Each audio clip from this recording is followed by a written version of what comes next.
Hi, I'm Liana, the owner of Wet Noses Pet Sitting. And I'm Gabby, the manager of Wet Noses Pet Sitting.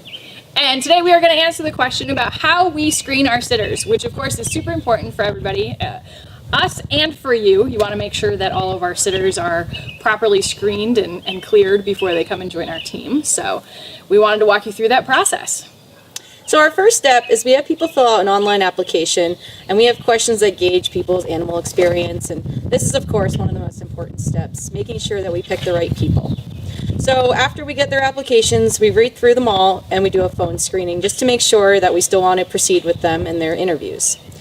So we do a first interview, and during this interview we do a personality test. So this personality test helps us weed out theft, drug use, alcohol use, and anything else that may be undesirable for our employees.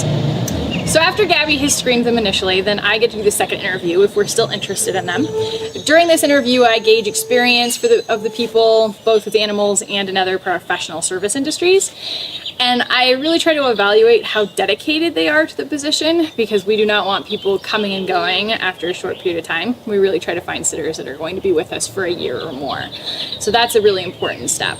So after we do our second interview, we then move on to doing a background check. And assuming all goes well with the background check, we move on to a reference check.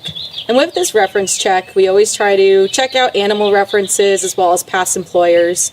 And if all goes well, we move on to our next step. At that point, we send the sitter out with the manager and with another sitter to actually be able to evaluate how they are with the animals in our care. So we also find that sometimes people do not really expect what the position is going to be like. So when they have to clean up a mess for someone, whether it be the cat that threw up or a dog that pooped in his crate or something like that. Something always happens. Sometimes people decide the position is no longer for them. So we do a trial run with people. They get to go on a bunch of visits with different sitters, see what the job is actually like.